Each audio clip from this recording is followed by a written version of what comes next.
Dr. Tricia Pingel, welcome to the Rebels with Root Cause show. I'm so happy to be here. Let's do this, Tim. Yeah, I'm with you. And I'm not going to, we're not going to get into it too early, but there's a hip hop story in this whole, your journey through life. And I love it. And seeing you on the dance floor doing what you're doing, it's so inspiring. Yeah. Even made me think maybe I can do that too. So just to get me to think that is a huge move for me. So thank you for that. And you can. And the next time you come to Phoenix, come do it with me. Okay. I like challenges, Tim, so I'm going to give you one. I do love challenges, right. It's either Camelback Mountain or go hip-hop dancing. I think I'll do both. That sounds like a great idea. All righty. Well, as we start the show here, everybody knows that we really just want to dive into what your rebel story is. And, it can be a story where you're up against a system and you decided to bounce out. You're like, no more. Or it could be a life challenge that you or a family member went through and you're like, no more. I'm going to put my feet on the ground. Or I just got this awakening that I need to help and serve those who are in need of my help. And yours was from a model, which you started modeling at 9 months old. Yeah, before I could walk. A naturopathic doctor, yeah. So that's a big gap. Can you please fill us in as to what was it that made you want to become a naturopathic doctor? Yeah, there was never an inkling that I would be a doctor as a kid. My mom was a professional model. She was equivalent to what a Victoria's Secret model would be in the 80s. She was that in the 60s. And my dad was a photographer for Sunset Films. I was born, I was cute, I was charismatic. They said, hey, let's throw this kid in front of the camera and she's going to be a star. And that's what she's going to be. And so my life was kind of already planned out for me when I was born. And that's exactly what they did. They put me in front of a camera.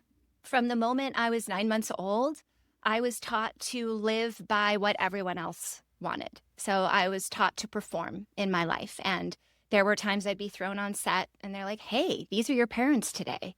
And that's very confusing to a kid. I'm like, well, those really aren't my parents, right? I learned that a yes was success and a no was failure, and went through my life modeling. I got into acting. I received a theater scholarship for college. The destiny was going to be that. That was it.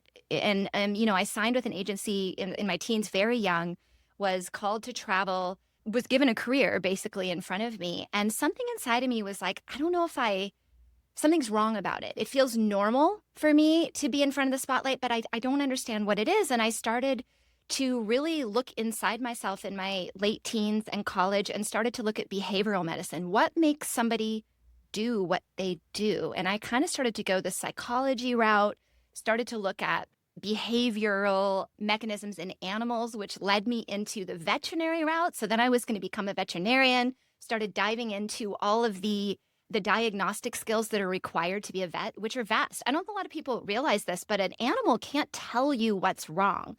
So you have to be a really good diagnostician, and you have to be able to read the labs. You have to be able to read the body language. You have to be able to read the behavior. You have to read the room. You have to have the right energy with the animal to even get a needle in their arm, right? So veterinary medicine was very appealing to me, and that was my plan. My parents were blindsided. They were like, wait, what are you doing? Like, I don't understand. Don't you have a theater scholarship? Like, what? And I think even within myself, if I'm honest, Tim, growing up in that environment of always having to be on and always having to be what everyone else wanted, I don't know if inside my true core, I believed I could be a doctor either. I think I just thought, well, I'm going to show that I'm smart, because I knew I had something in me that could change the world. And I think I've always known that. And so I was going to become a vet, and that was the plan. And right about that time, I got a call from my uncle that said, your dad just fell to the floor. He's had a stroke. We don't think he's going to make it. You need to leave right now, and you need to fly to Seattle, and you need to say goodbye to your father. And I was 24 years old. My dad just went downstairs that morning and opened the fridge. That's all he did. He woke up, went down to have breakfast, opened the fridge, reached in to grab something, and that was it. Hit his thalamus. He was unresponsive. He was in a medical coma. He could breathe on his own, so we couldn't pull the plug. And I went and I sat with him, and I asked for his guidance. And I just said, I don't understand why nobody can tell me what's going on. I can't find a doctor. Everyone just says watch and wait. Nobody will explain the MRI to me. I know what I'm talking, like I'm educated. I couldn't get any answers. And I started to see a huge hole in the medical system at that point when it came to treating how they treated people, right? It was very much the white coat syndrome. We're on the top. We're better than you are. You're just going to have to wait and see. We're not going to give you any information. And I left there knowing that I would never see my dad again. I left and I went back and I said, you know what? There has to be a different way. There has to be a way that I can bring my charisma and my love of education and my love of the brain and behavior modification to be able to spread this to the world.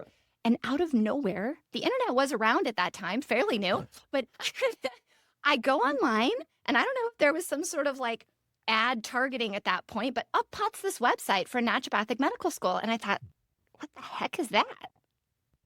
And I took it. I've always been a risk taker. I've always been a quick decision maker. And I saw it and I applied and I got in and I started that fall. And that's how fast I became a doctor. And there was no thought behind it, which is weird. I think people spend their entire lives wanting to be a doctor, and it kind of fell in my lap. And that from there, which I know we'll dive into, everything else from there has literally fallen into my lap through experience, through just keeping the doors open. And my career has now been shaped from where it was then to where it is now by all of those opportunities that I'm so grateful for. And I'm still waiting. It's like every day I wake up, I'm like, oh, cool. What is going to fall in my lap today? Well, let's talk about that journey as a doctor, of course, because you know that's you know, I've heard the story over and over about a family member or somebody had some health issues. And you got frustrated with the system, of course, and it was time now to make a decision, a life decision, to step out of what you were doing and step into this. And it sounds like you stepped into it fully, which is great, but it caused some issues with you. And you talk about this with regard to your adrenal fatigue and the irony of that. Why don't you explain that to the audience? Yeah, you know, I knew when I graduated that I loved the endocrine system. So I knew that hormones were going to be part of whatever I did. I didn't even go to an internship. I went right to open my practice, dived into hormones, started treating. And throughout this time, one of my family members, I had 3 homes that I grew up in. I had my mom's house, my dad's house, and I had a third family that took me in. And I consider them my grandparents. And she started to decline with dementia. I was her power of attorney. I was her medical, I made all the medical decisions for her. And so I started caring for her while I was also having young children, because I had this brilliant idea that I was going to have my first baby in my 4th year of med school. And I was going to have my second baby 1 year into practice. That was fun, Why not? So I was doing all the things. And I don't think this is far off from most people out there, right? I was doing all the things. I was trying to take care of my body. I was trying to take care of my children. I was trying to take care of my family. My mom had recently been diagnosed with cancer. She was stable, but we were dealing with that, and so I was just doing all the things. And I started to really notice how much, when I addressed the cortisol, when I really addressed the stress response in the body, how all the other hormones and all the other conditions would get better. I was treating things from celiac, Crohn's disease, ulcerative colitis, doing a ton of GI issues, ton of primary care, thyroid, anything from headaches to hormone dysregulation. And all of the protocols that I had learned would help, but I wouldn't see that major needle mover until I started addressing the cortisol. So I started talking about it. I started getting out there, talking about it on YouTube. And all of a sudden I get a call, and this is unheard of. Like I said, it falls in your lap. I get a call from a major publisher and they go, "We want you to write a book on this." And I said, "I'm not a writer." I don't know what you're talking about. This is before AI, right? So you had to write a book? Right? Yeah, now I'm a writer. Yep. No, Yep. Aren't we all? And they offered me this book deal and I said, no. I said, I don't have time for this. And I don't write. Who am I? I'm nobody. I don't know what you're talking about. And they're like, "No, you're onto something here." And so I was quite the rebel at the time, because I published a book, was paid to publish a book on adrenal fatigue. And at that time, if I were to talk to any practitioner about adrenal fatigue, I got the eye roll. That's nothing. And still to this day, you get a few practitioners that don't recognize it, but we've come a long way. And at that point, my goal was, what are the adrenal glands? How are they tied in? How do they relate to all the conditions that we deal with in our country? And what can we do about it? And it was based on 4 pillars: nutrition, exercise, supplement, and mindset. And I was doing that myself, right? So surely I couldn't get adrenal fatigue because I was doing all the things.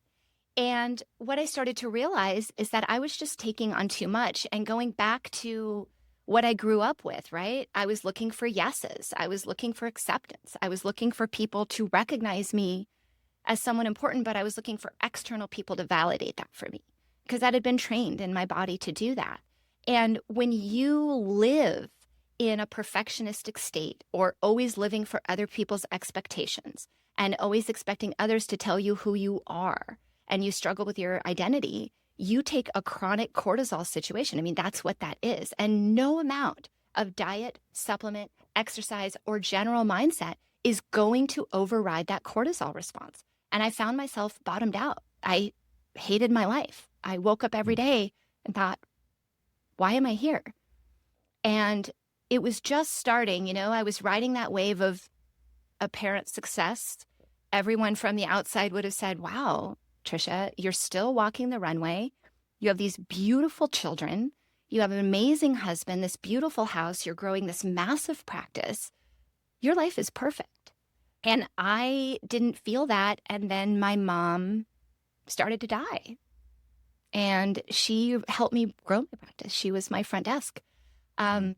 Everything that I had built was tied to an identity with my mom. And to back off and watch her die and not be able to save her brought back all the grief of not being able to save my dad, not being able to save my grandmother, made me feel more like a failure. And I found myself in a complete depression, if I'm honest. And, it's funny, people ask, well, were you suicidal? And I say this because this relates, I think, to a lot of people is no, I wasn't. I wasn't going to kill myself, but I wasn't living. I woke up every day and I was going through the motions and I was doing all the things right. I was following the protocol and it wasn't working. And that's when I had to make a different choice. And that's where I started to really recognize the impact of joy and really coming forward as our authentic selves and really letting go of this expectation that we let others dictate who we are supposed to be. We live in a world of social media where we're comparing ourselves to everybody. And we could have all of this stress around us. And guess what, guys? It's not going anywhere. There's stress everywhere, right? Yeah, things are always going to happen. There are always things that are going to hit the fan. You're always going to want to do it later when things get better. We cannot remove the stressors in our life, but we can remove what we think of them, how we process them, and how we react to them. And that's what I found myself doing as I said, look, I'm just going to show up as Tricia, and I'm going to go back and do one thing that I loved to do more than anything in the world when I was a kid, and that was dance. My dad was a musician. I grew up listening to music. I grew up dancing. That was something that allowed me to express myself in a very physical and mental way. When you're learning choreography and listening to music, you don't have time to worry about the bear coming around the corner tomorrow. You just have to be in the moment. And that's what I started to do. And I've started to rebuild my life. That was 10 years ago. In the last 10 years, I have rebuilt my life back to Tricia, to who I am, to who I love. And to be honest, you either love me or you don't.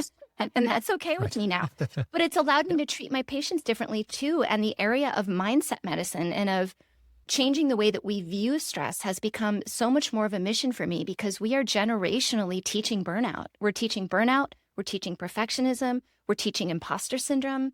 And this is only hindering us and our future generations. And that's really what breaks my heart more than anything right now in the area of medicine is we're chasing the symptoms of stress, but we're not actually changing how our body reacts to stress. And people are doing it wrong. Even integrative physicians, sorry guys, a lot of you are treating adrenals wrong as well because you're looking at making us more better to able to adapt to the stress, but we're not changing the stress to begin with, if that makes sense. Mm-hmm.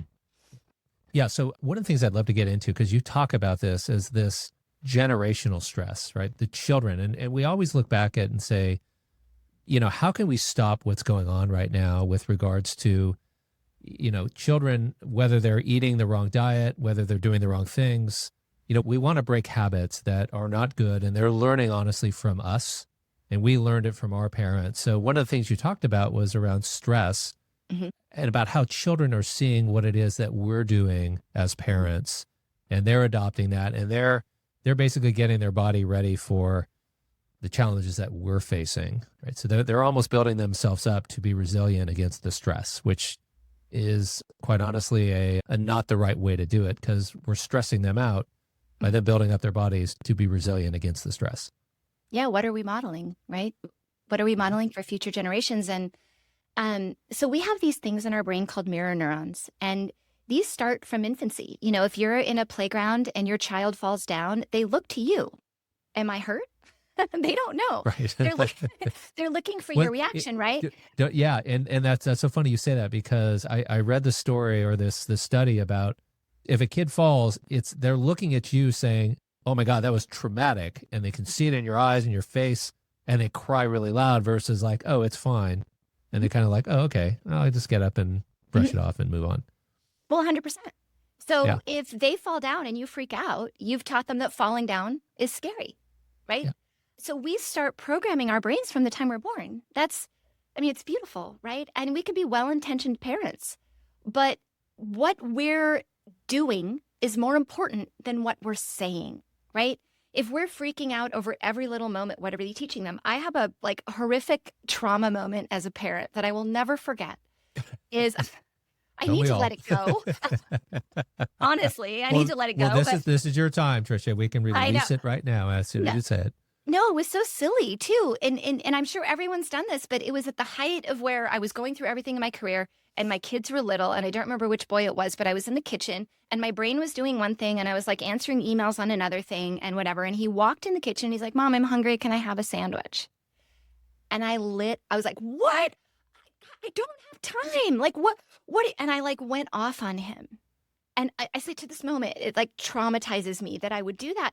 But these stressful moments that we get caught up in, they don't remember what I said, but they certainly remember that they bothered me, right? And what did I teach them and train their brain at that moment, right? And how are they now going to react when they're multitasking? Because now they've got things beeping at them, a phone in their pocket, a laptop in front of them, things coming at them. Now, how are they going to respond, right? They're going to learn what I taught them, unfortunately. And this is how we learn.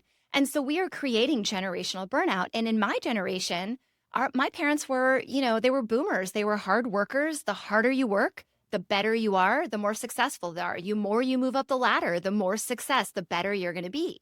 And so I learned that I had to keep pushing. I had to push and push and push. I had to get the credentials. I had to be better. I had to be the best at everything. I had to beat out my competition, right? And what that has built is a dysregulated nervous system where we are constantly binging the sympathetic nervous system. And just for a quick review, we have two of these nervous systems in our autonomic nervous system, the sympathetic, which is our fight or flight, and the parasympathetic, which is our rest and digest. And health comes in the parasympathetic. That's where we maintain our detoxification. It's where we digest our food. It's where we clear out the toxins and all these things. Is where we repair cells, our immune system. And our generation started to teach my generation that the harder you work, the harder you go, the more you stay in that fight or flight, the more successful you are. And over time, this has had, our bodies have adapted because they're amazing. Our adrenal glands have adapted us to stress. And now we're living in a higher stress state as a baseline. And we're now teaching the next generation that you have to be in a high stress state and always be on, right? And always be aware. And then we have social media and media in general coming in, planting these little bits of information that are leaving our brain to start to interpret that. And we're having anxiety response. And our teens, have the highest anxiety and suicide rate that they've ever had. We have children debating suicide at 8 or 9, right? We have children at 8 talking about politics. Where are they getting all this information and what are we teaching them about responding to it? When we live in a fear state, and that could be rushing to that kid on the playground when they fall down. That could be verbally reacting to news stories in front of our kids when they're little and talking about how horrific it is or whatnot. What are we teaching them and how are their nervous systems now responding? And this is why I'm fully believe this is why we see more diabetes, more heart disease, more obesity, more depression, more anxiety, more gut issues, more autoimmunity, more cancer, right? We're seeing all this in younger people because their systems are so dysregulated. And guess what? We did that. And it's up to us as parents to stop it. We have to stop it. And we have to come back to joy, connection, love, understanding, And honestly, letting go of this desire to always compete with everything. There is such a trust that's needed in our society to trust the path. I didn't know I would end up where I was. I just had to trust the path. I still don't know where I'm going. I just have to trust the path. And a lot of people are afraid to relinquish that control because of what we've been trained. And it's impacting everybody. Yeah. Yeah. I'd love to share a story, actually. I love it. I'm not sure if this is going to be applicable, but I think it is in many cases. When I was raising, with my wife at the time, raising our children, I remember this, like we had built this house and we had this gate and this long driveway and this little courtyard. And we're like, okay, you can play in the courtyard, but you can't go outside of the area because you might get kidnapped. Right. So we set this fear into them. And what was so funny about it is that, it's like we put them out there in the courtyard. It's like, okay, here's all your toys, go play. And I remember like a minute later, they were looking out there. They're in complete, like, what do we do? Like, they were like, I don't know what to do. Like, you put all these toys in front of me, but we have this little box that you put us in and I can't go explore and like go smell the flowers or go run on the grass because it was a concrete area. Mm-hmm. And then I realized as I'm standing there, I'm like, my parents had no idea where I was. None. Probably for days, right? I was gone. Like summertime, I was gone, like rolling in the canyon or rolling on the street with my friends on the bike. And I remember reading this other study about the percentage of kidnapping per capita, versus when I was a child, and the rates never really changed. I think it was this hyper stimulus of whether it was the movie industry, whatever it was back in the day, or the news, how it has to always be this breaking news, like some kid was kidnapped and there was this search going on around the county or around the state, whatever it is. And I think it just made everybody so tense that they get into this mode of protection, like you said, this flight or fright, right? And they get into that system, or like, if I put my kids out on the street, they're going to be gone. Somebody's going to kidnap them. And I remember, like, because I know you're talking about Disneyland that you were just on, just walking through Disneyland. It's like, you see these kids now running around. Of course, they're on like tethers because the parents don't want to lose them. Of course, you never want to lose your child, but it's this fear of, like, if you just take your eye off them 1 second, they're going to be kidnapped. And there might be some situations where that happens, especially in those types of environments. But you're absolutely right. There's this sense of, we're just too tense. And I just think it's the flow of information. There's so much information coming in. We don't know how to process it. What's right? What's wrong? Is this going to happen to me? Is this going to happen to my children, to my parents, whatever it is? So you're right. And I know you're doing a lot of work right now on the brain around stress. So why don't you dive into the work that you've been doing with EEG? Because I think that's really important to understand what the brain is processing and how we can then start to adapt to these, to changing it, like you made mention of. Yeah, I have to say I lost my 4-year-old in Disneyland many years ago because I didn't have a tether. Yeah, right. And it was sheer panic. And he had just decided to hang out behind the wall where all the characters came in. Oh. Because it was cool and it was quiet. A future actor there at the at Disneyland. Yeah. And cast member, I guess what they call them, cast members. That's what your story, I was like, oh yeah, I lost my kid in Bugsland, but what a great parent I am. But maybe I was because I let him wander a little bit and experience that, I guess. And that's such a great point because we do all of those little things every day, and it is an overstimulation, right? And we're reacting to that. We're trying to be these great parents when in fact we need to start stopping and saying, what am I modeling? What am I modeling to them about this behavior, about how I react and about what I do?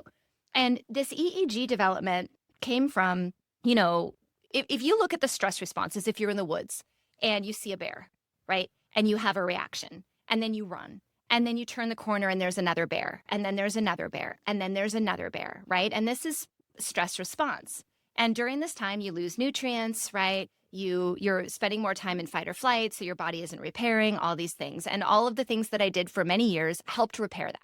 Replace the nutrition that you lose directly from running from a bear, B vitamins, vitamin C, magnesium, things like that. And also herbs that can help kind of modulate that response, right? But here's the problem. When you've run from enough bears, your brain starts to anticipate another bear. You sit down, take a nap by the tree, you start to fall asleep, and you hear a rustle. Oh, was that a bear? Oh, there must have been a bear. And then you go off on this whole tangent of where's the next bear? How am I going to get away from it? And so we get in our own heads. And then what starts to happen is our fear response starts triggering the adrenal response. So it's come from a physical adrenal issue, and now it's turned into a brain signaling issue. You could have two people, same roller coaster while we're on the Disneyland. Yeah, I love this. I love this story, by the way. Right? This is great. I totally identify to this one. Yeah, so you're on the same roller coaster, right? Same hill, same speed, two people, side by side, same car. One person throws their hands in the air and they're like, yes, this is so much fun. And the other person is white knuckling it like, oh my God, I'm going to die, right? Same environment, same stressor, same bear, two different reactions to the bear. So the real wake-up moment for me was I started to say, well, wait a minute, what am I modeling? What am I teaching to future generations? And how am I shaping their brain? And is there a way to come at this from the brain? And we talk about, you could follow all the greats. Dr. Joe Dispenza, a great one, right? How do we retrain the brain? I've personally done hypnosis. I've done all these things to try to change the way that my brain sees the world. But this isn't mainstream. And the dismissal that people are getting is, yeah, stress is involved. Just go meditate a little. Just let it go. Just let it go. Drop the stress a little bit. They dismiss it. But when you're in that programmed mode where your brain anticipates another bear, you can't physically pull yourself out. And this is when you hear people say, I can't meditate. I try. I've done it all. I can't do it. So when I started to look at the brain, I said, well, is there a way for us to see how we see the world as an individual person? Is there a way to see if we have negative self-talk patterns, if we're motivated by criticism or motivated by support? Do we respond to long sessions of meditation, short little bursts of meditation? What types of activities keep my brain happy? So when I started to explore this, there's a colleague I actually went to school with way back in the day that started looking at this on his quest to prevent suicide in the youth. And he started to find that the same brain could become an Olympic athlete or a drug addict. Same environment. You'd often see this in the same household, right? One child, same parenting, same roller coaster. One all of a sudden is driven and becomes incredibly successful, and the other one takes a negative path. Why? And so he started to interpret these brain maps even further. And I've been working with him to help people understand, what does your unique brain respond to? So when I did mine, turned out that I respond very well to creative outlets. I love creativity. When I get stuck and I feel stressed and I feel overwhelmed, the best thing that I can do is something creative. Ironically, in hindsight, that's my favorite part of my business, is the creation. The little technical stuff stresses me out. If I could plan programs all day and create and coach other people to open themselves up, and that's what I do, basically, those creative treatment plans, those creative outlooks at things really light me up. And my brain, my beta waves go down and my theta waves go up and my alpha waves go up, right? And I can change myself from a sympathetic state to a parasympathetic state by high activity levels and creative outlet. Things like board games with my family, close interactions. It goes so specific to that.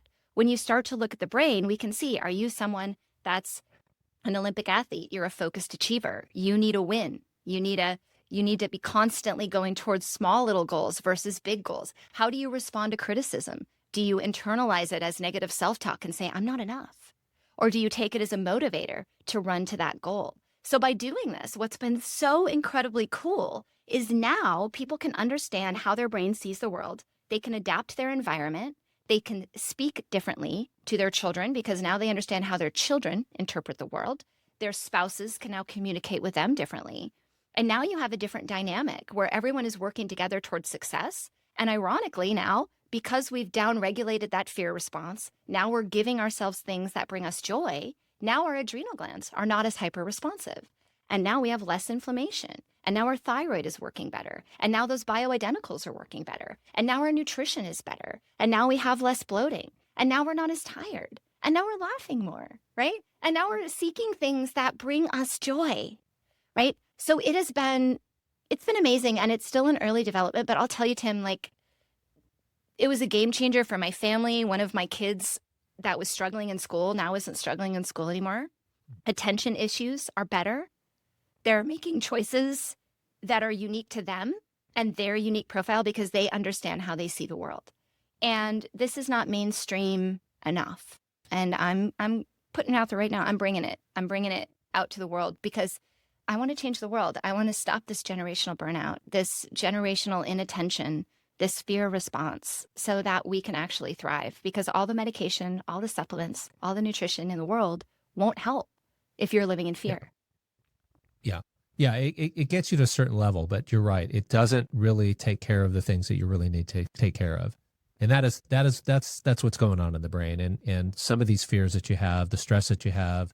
So what would you recommend to a busy practitioner? Because, you jumped right into business, of course, and it was great meeting you so many years ago, when you first stopped on by our Mindshare Summit and then ended up joining our mastermind. It was so great to see how your business just evolved. But what would you recommend to somebody who feels like they're stuck? They're stuck in this mode.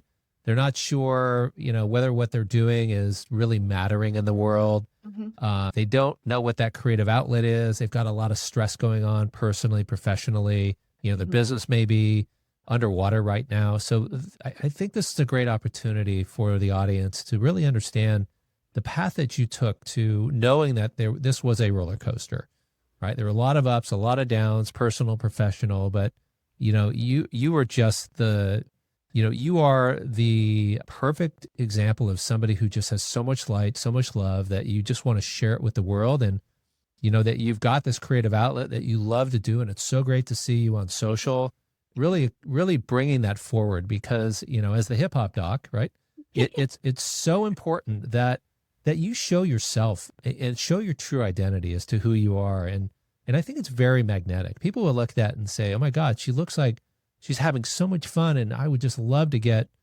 in front of her so I could figure out what's going on with me because I get her and she gets me. And that to me is what you're bringing out in the world is that connection.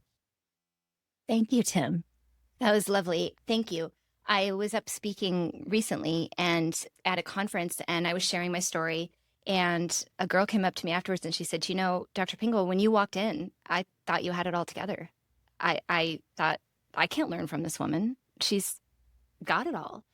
And by breaking down the story and talking about the vulnerability and how we all struggle with identity and imposter syndrome, and you can have everything from the outside and feel lost in the inside, was a real eye-opening moment for her. And it touched my soul as well. So when you ask, what can we tell a professional? I would say the first thing is you are beautiful. You are exactly where you're supposed to be. You are enough.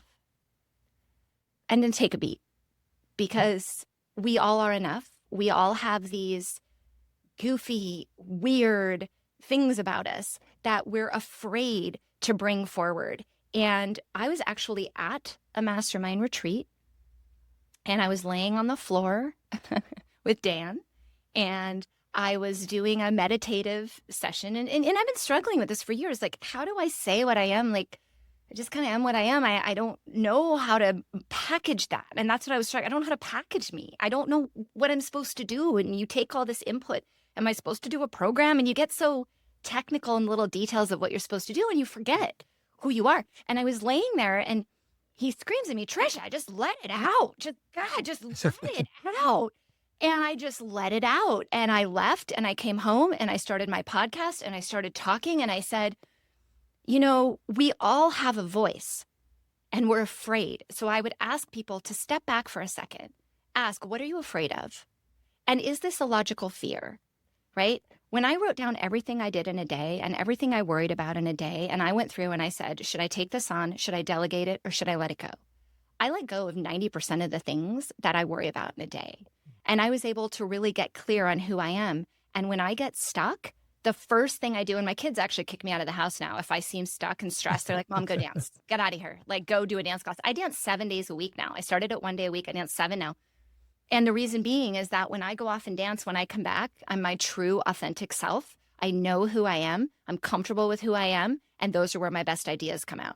So if you feel stuck, like you're inundated with ideas, you can't make a decision, you're in decision fatigue, you are disconnected from that beautiful, lovely, wonderful self that you are. So find a way to tap into that beautiful, lovely, awkward, strange thing that people may judge, and then do that, whatever that may be. And for me, it was looking to when I was a kid. What did I love to do? I loved to do two things when I was a kid, right? I loved to dance, and I loved to build houses out of books for my Barbies. So I love to decorate. So my kids know when I'm stressed, because when they come home, the living room is totally different. Like the couch will be in a different place, or there'll be new pictures on the wall or something. So learning those things that really allow you to relax into who you are is really important. And you are enough. You are enough. You do not have to continue to be what other people want you to be. I fight with that still every day. Oh, you should just start a program. I don't want to start a program. It's not what I want to do. I want to get out and I want to help people. I want to lift people up. I want people to know that they're enough. I want them to understand that they have everything they need right now to do everything they want to do in life. And that's my advice. Yeah. I mean, I love this because sometimes you just don't need to create a program to just look at life and say, it is a beautiful life. I woke up today, and not a lot of people did today, and just experience that and just lean into that and realize that you have unique abilities and that you need to share those with the world. And it's okay to be quirky. I love quirky. I mean, people enjoy it. Like, you don't have to be fearful of it. And your advice is beautiful because it really gives the individual to just release. And the fact that you released 90% of it, that you screamed, through Dan's guidance, it's like, just let it out. Sometimes you just got to let it out.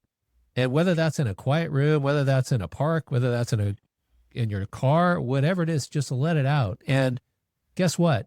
It's not that you signed up for this high ticket program that Dr. Pingel created. It's, you just realize, like, oh, that's all I had to do. And I can start to get things in motion. And, we look at trying to get to the root cause of certain things. It doesn't have to be this, this very complicated path and all these things. Sometimes it could be just as simple as doing the simple things. Well, yeah, that doesn't take. Yeah, we overtreat. We're like, oh, you want to heal your adrenal fatigue? Well, here's the huge program that we're going to give you with 1,000 different things. And we want you to do it perfectly, right? And then it's just more things. And I think there's a huge value in just letting go. Yeah. And trusting. You said, I often say, people say, well, how was your day? What's the best thing that happened to you today? And I'm like, I woke up. My dad didn't have that luxury. He woke up, he was dead. My mom didn't wake up that day. My stepdad, who just died last year, he didn't wake up, right? My grandparents didn't wake up. One day they were just gone. And when I think of legacy and I think of, well, what do I want to pass forward in life? Do I want to pass forward that I was this amazing adrenal doctor?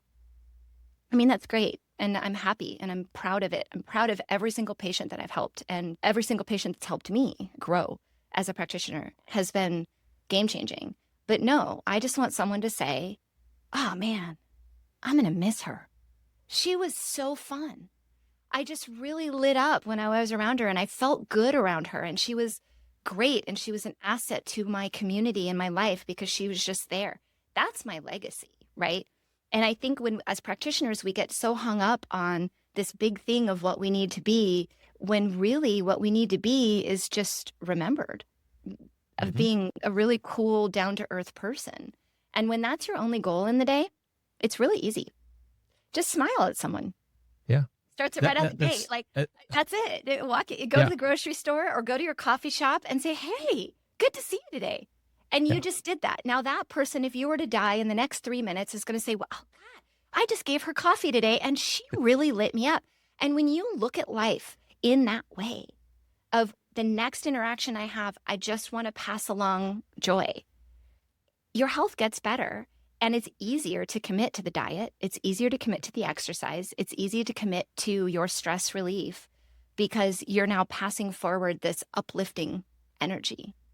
And that's really the key, in my opinion, to health, is paying it forward in energy and love as opposed to protocol constantly. Oh, I do protocols, Tim. I'm not going to say if you that I don't do protocols, but they have to include this piece. Otherwise, it's not going to work for people. They have to be motivated to want to stay on that journey. And that comes from feeling good about yourself and feeling worthy. Yeah. Yeah, I think as practitioners, as individuals growing up in the world of medicine and health, they always feel like they have to be smarter. Go to that next clinical conference. Go sit in that room, learn as much as you can, and try to digest it and try to explain it to your patients.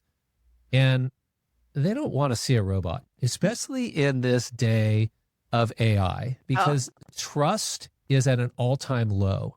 They want to trust you, and they want to see you. Not only do they want to see you, they want to see who you are. Mm-hmm. They want to get to know who you are. They want to get to know that you're a hip hop dancer, like you're the hip hop doc. They want to see that you have a family, and they want to see you doing things and enjoying life, because that's who they want to connect with. It's, being able to be healthier. Yeah, it's a challenge. And when you do need to go see a doctor, you don't want to go see a robot, a machine who just throws a lot of science at you. You want to have somebody who has empathy, and they know who you are when they walk in that door. They know exactly who it is. And of course, you're going to have your staff, they're going to be following your example. So when they walk in, they're going to get an immediate experience of, this is Dr. Pingel's office. This is what she does. And her staff is so aligned with what it is that who she is. And that's so important, because sometimes we don't talk enough about the business of health and what practitioners need to do. And we all, as practitioners, I'm not a practitioner, but health business owners need to look at a way of changing how they are being perceived, how they're, what that environment looks like, whether it's a virtual environment, whether it's an in-person environment. They want to know that you're authentic, and that your staff is authentic, and that your care is authentic. Yeah. And I actually, when my mom was going through cancer, when I was going through adrenal fatigue, I had a traditional fee-for-service practice, and I was seeing, for a naturopath, seeing 12 patients a day is a lot. And I would just see them back to back. And I went in there one day and I couldn't remember somebody. I couldn't remember what I talked about with them. And I said, I can't do this. I can't do this. If I don't remember who they are, what am I doing here? I don't get it. And that's when I made a switch to go to concierge medicine. And I did that. Once again, I'm a quick decision maker. I just did it. It just was like, all right, that's it. I'm done. And it allowed me to be home with my mom and care for her when she needed me. And it also allowed me to really develop those deep relationships. And anybody can Google the protocol for how to heal adrenal glands, or right now the AI is going to give the protocol, but not everyone can connect on that personal level. And when I opened my concierge, it was the same for my fee for service, but particularly when I went into concierge, I thought, okay, this is my home. If I brought someone into my home, I would ask them if they want some water or some tea, maybe a cup of coffee. I would lead them into the living room, have them sit down, have them meet the dog. My dog, Piggy, she is here with me today. She comes to work with me Piggy. every day. Piggy has traveled many mastermind retreats. I love it. And my office is the same way. They come in, I give them a hug. And I'm like, oh, yeah, so good to see you. And Piggy comes up and greets them. And I offer them a latte or a cup of tea or water. And we start with, how are you? Like, what you been up to? How are the kids? How was your recent trip? And the first part of the office visit is spent just getting to know them and what are they experiencing in their life? Because when you're treating people, you have to understand it holistically. You have to understand their support system. You have to understand how they see the world. Before you dive into, well, here's what we're going to prescribe today, right? Or here's the pain that I'm having in my side, or whatever. And that has been a game changer for me as a practitioner, just really honing in on that natural hosting ability and welcoming energy that I have. And we get real caught as practitioners into, well, let's just do all these procedures. Let's just inject them with things and do things. And there's a really important component that comes before that, which is really welcoming them into your home and caring. And the minute that we stop caring as a practitioner, it's time to make a shift, because we're not going to get anywhere by going into our lives every day like that. Yeah. So I'm going to bring this around full circle around stress. If they walk in stressful, guess what? They are not going to be open to your advice, to your coaching, to your treatment plan. They're going to be resistant, and that's not the environment you want to set up. So I love the fact that you set this up like at your home, because they walk in, they have this relaxed feeling, and now they're open to whatever ideas or thoughts that you have to bring forward about what that root cause is, because it allows them now to share about, like you made mention, what is it that they grew up in? What are the stresses they're facing now, challenges they're facing in their life, whether it's personal or professional.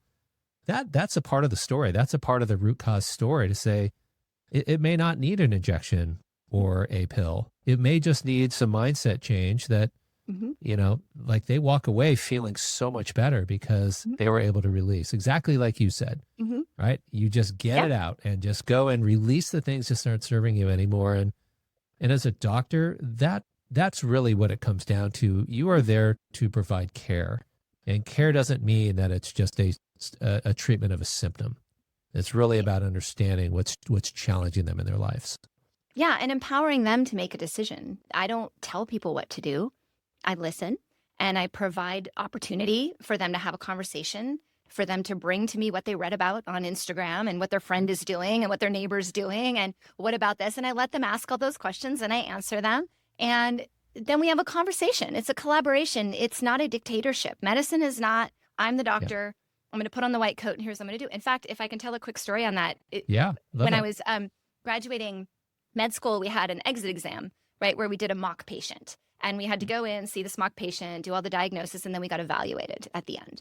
And I must have been ahead of my time. I don't know. But I go in, I do this, whatever, it was gallbladder disease. Easy, check the box, great, no problem. And I'm sitting there just shooting the shit with the patient. Oh, well, what do you do? What do we, kind of doing my thing. I had already diagnosed it in about 3 seconds. And I thought, well, I've got them for 15 minutes. Why don't we learn more about their health? And I left and I sat down with the advisor afterwards. And she said, well, first of all, great job on getting the diagnosis. You asked the right questions. You got it done. That was great. But you really need to back off on the personal talk because you are the physician. You wear the white coat. And when you get too close to the patient like that, it's a liability for you. It's a problem. And my best advice to you is you need to, hold your ground and your authority. And I looked at her and I said, I really appreciate your opinion, but I actually disagree with you. And I said, health is holistic. And that girl will now come see me as a patient. And her feedback when we read it, it said, I loved this woman. Please keep me posted on what she opens to practice. I want to see her. It wasn't because I diagnosed her gallbladder disease, her mock symptom. It was because I took the time to make her feel comfortable to share. And that is medicine. That is game-changing medicine right there, is opening up a conversation. That's our passion. That's what we do. Yeah. Right? Yeah, like they say, food is medicine. And guess what else is medicine? Connection. Love. I know. Yeah, love. It doesn't have to be that hard. Really? No. It's that simple. Like just take care of you first. Take care of you first. If you don't take care of you, you can't find that place. Then every patient with a complaint becomes annoying. And that's where I was. They would come in and I'd be like, oh, great, here we go again. You know what I mean? And when I found myself feeling that way, I knew I was malaligned. I was like, this is not going to work for me. I can't show up every day and wake up every day and be malaligned and hate my job. That's not an option for me. So if you're finding that, it means we need to kind of back up and go back to why are we here in the first place and what lights us up and what gives us passion, and take care of you. Find your hip hop dance, whatever that may be. I love that. And listen, it's why doctors burn out. Oh, yeah. Right. They burn out because of that. They just aren't aligned with their pressure. The pressure of the social media. Oh, now I have to go on social media. Now so many people have that. I didn't have any trouble with it because I was like, well, crap, here I am. Like, if you don't like me, don't follow. Right? You have the right. You have the right not to follow me. So I'm just going to put it out there, and whoever aligns to it, they're great. If not, then go find somebody else. I may do that.